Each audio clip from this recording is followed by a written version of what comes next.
오늘 우리 전할 말씀은 민수기 21장 4절에서 9절까지의 말씀입니다. 구약성경 231쪽입니다. 민수기 21장 4절에서 9절까지의 말씀입니다. 민수기 21장 4절에서 9절까지의 말씀을 우리 같이 한 목소리를 읽겠습니다. 백성이 호르산에서 출발하여 홍해길을 따라 에돔 땅을 우회하려 하였다가 길로 말미암아 백성의 마음이 상하니라. 백성이 하나님과 모세를 향하여 원망하되 어찌하여 우리를 애굽에서 인도해 내어 이 광야에서 죽게 하는가? 이곳에는 먹을 것도 없고 물도 없도다. 우리 마음이 이 하찮은 음식을 싫어 하노라 하매 여호와께서 불뱀들을 백성 중에 보내어 백성을 물게 하심으로 이스라엘 백성 중에 죽은 자가 많은지라.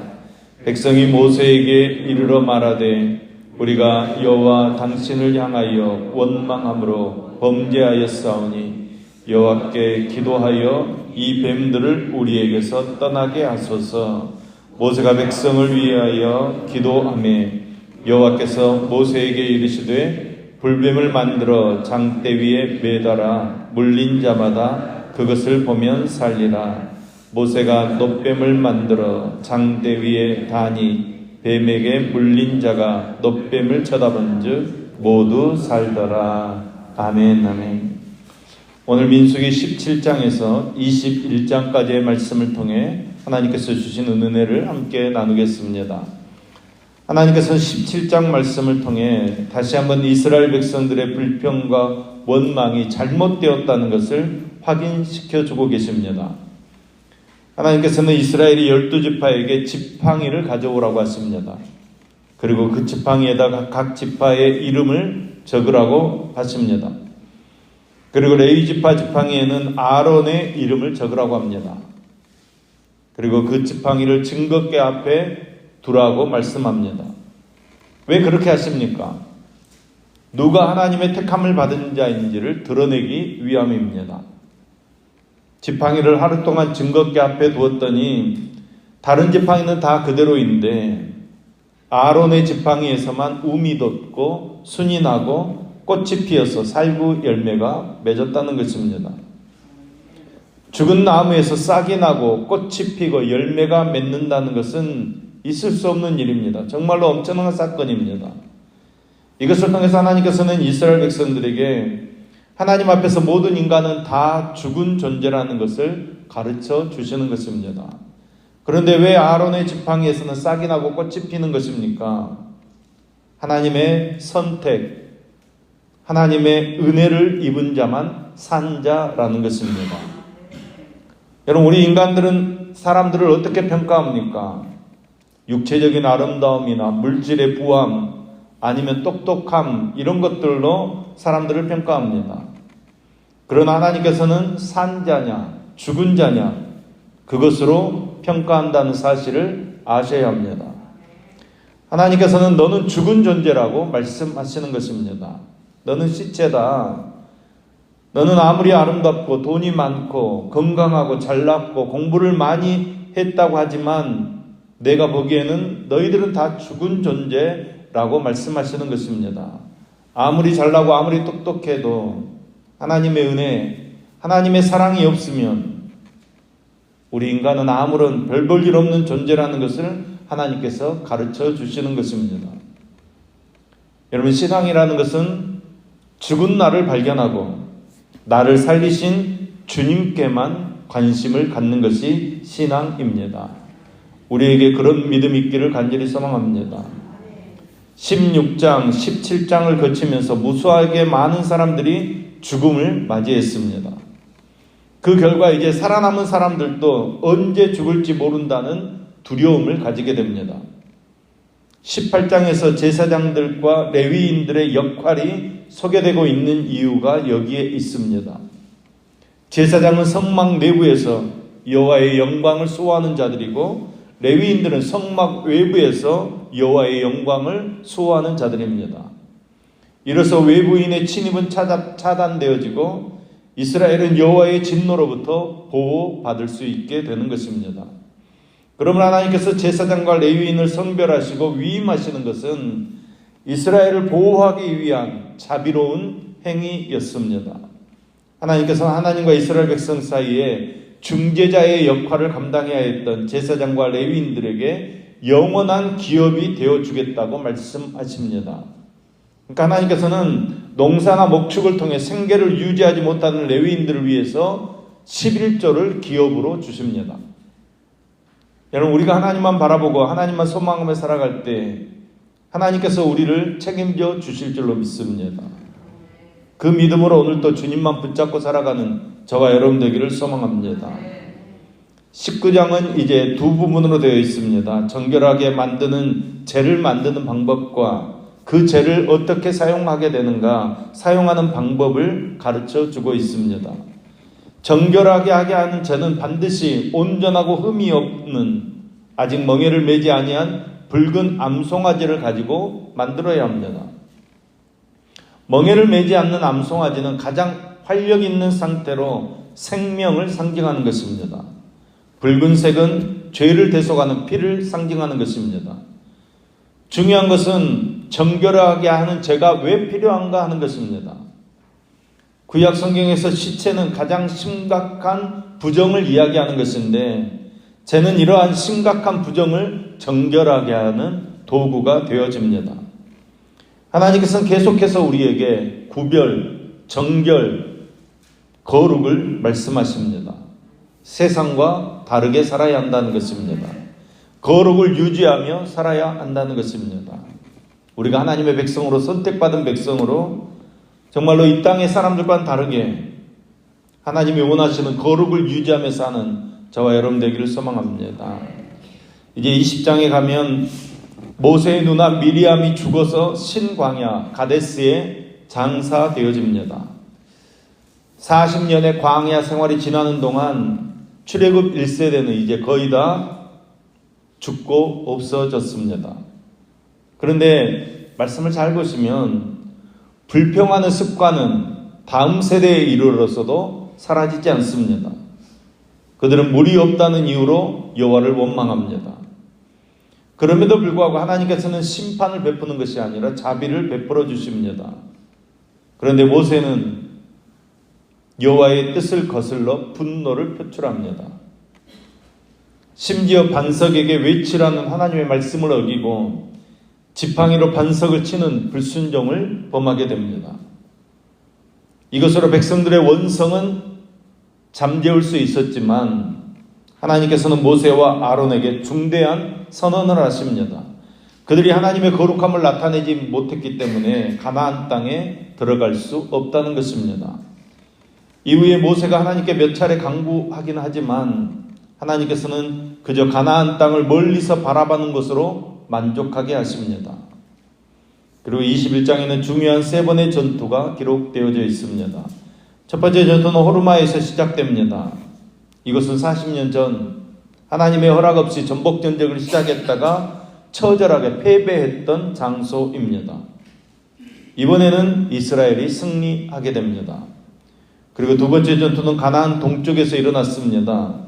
원래 이스라엘에게는 아모리와 바산을 공격할 의도가 전혀 없었습니다. 그냥 조용히 지나가려고만 했습니다. 그런데 아모리 왕 시온과 바산 왕 옥이 먼저 공격해 오는 것입니다. 결국 이스라엘은 아모리와 바산 땅이었던 가나안 동쪽 지역을 정복하고 이 지역은 이스라엘이 처음으로 정착하는 땅이 되어집니다. 그리고 이스라엘 백성이 호르산에 도착합니다. 그리고 이 호르산을 떠나 이제 가나안으로 향하게 됩니다.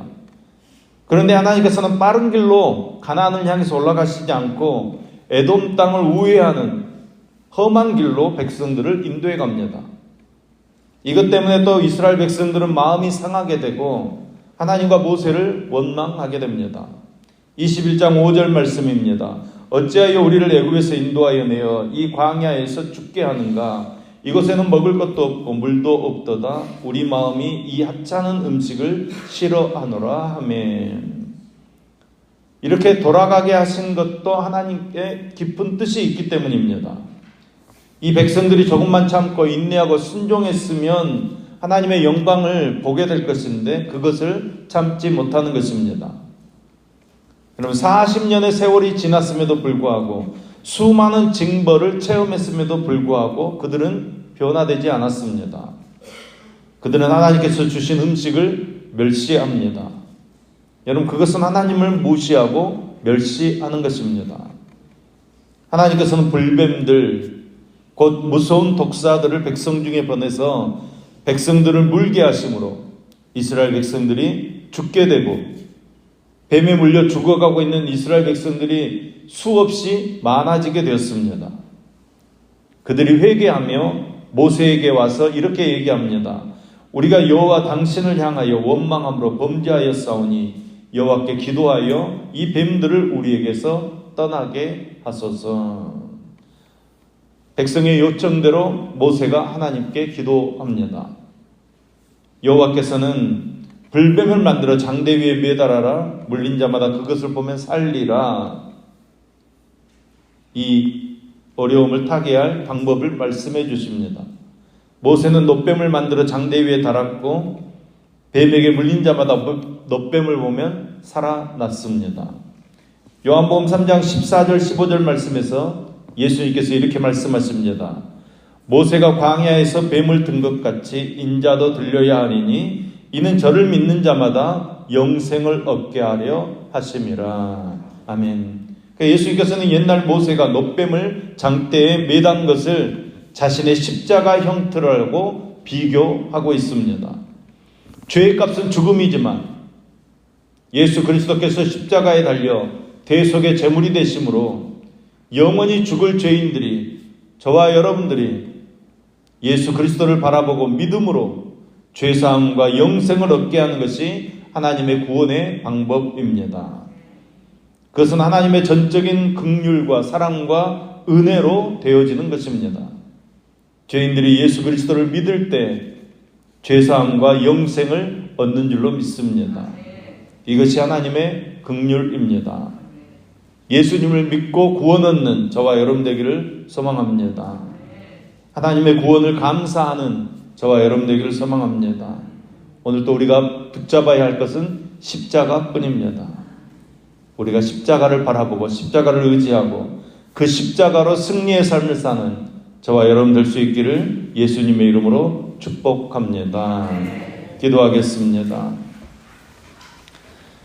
하나님 아버지, 죄로 인해 죽을 수밖에 없는 저희들을 불쌍히 여겨주시고 구원자 예수님을 보내주심을 감사드립니다. 저희들이 광야 같은 인생길에 하나님의 인도하심을 감사하지 못하고 습관적으로 불평함으로 하나님을 무시했다면 용서하여 주시옵소서. 감사할 부분만 항상 생각하며 하나님을 찬양하는 믿음의 사람 되게 하여 주시옵소서. 오늘도 죄의 권세가 비록 우리를 위협한다고 할지라도 예수 그리스도의 권세로 평안을 누리며 기쁨을 누리며 살도록 함께해 주시옵소서. 주님, 우리는 기도하지 않고 살면 늘 식상해지기 십상이고 남들에게 짜증내고 이기적인 모습으로 처신할 수밖에 없는 연약한 존재들임을 고백합니다. 하나님, 우리가 십자가 붙잡게 하옵소서. 하나님만 소망하게 하옵소서. 우리 한계를 아시는 주님께서 오늘도 우리를 다듬어 가시고 사람다운 존재로 품어 가심을 믿사오니 우리와 같은 성경을 가진 미리암처럼 아론처럼 모세처럼 하나님의 나라를 위해 쓰임받는 은혜의 삶이 되어지도록 붙잡아 주시옵소서. 오늘도 하나님의 거룩하심을 따라 우리의 삶의 모든 영역에서 하나님의 거룩을 담아내는 은혜의 삶이 되어지도록 붙잡아 주시옵소서. 우리의 삶의 영역의 한 부분 한 부분이 구별되어 세상에서 빛이 되는 은혜의 삶이 되어지도록 붙잡아 주시옵소서. 어떠한 상황에서든지 감사와 찬송을 잃지 않고 어둠 속에서 빛을 비추는 삶이 되게 하여 주옵소서. 이 아침에도 귀한 자녀 주신 것 감사하며 우리 안철수 장로님, 이성수 권사님 감사헌금 드립니다. 하나님께서 붙잡아 주시고 하나님께서 함께 해주셔서 건강하게 순산할 수 있도록 은혜 베풀어 주시옵소서. 오늘도 생일 맞은 은혜 11구역 전성미 집사님을 기억하여 주옵소서. 가족들 모두 건강하게 하시며 자녀들이 지혜롭고 성실하게 살아가도록 은혜 베풀어 주시며 말씀을 사모하며 묵상하고 하나님의 뜻을 깨달아가도록 함께하여 주시옵소서. 치유의 주님, 몸이 아픈 자들을 고쳐주시고 강건케 하여 주시옵소서. 쇠약한 자들이 활력을 얻고 회복되게 하시며 아픈 자리에서 일어설 수 있는 근력과 심력을 주시옵소서. 가정마다 평화를 주시고 일터에 번성함을 주시어서 우리가 축복을 나누며 살아가도록 함께하여 주시옵소서. 예수님의 이름으로 기도합니다. 아멘.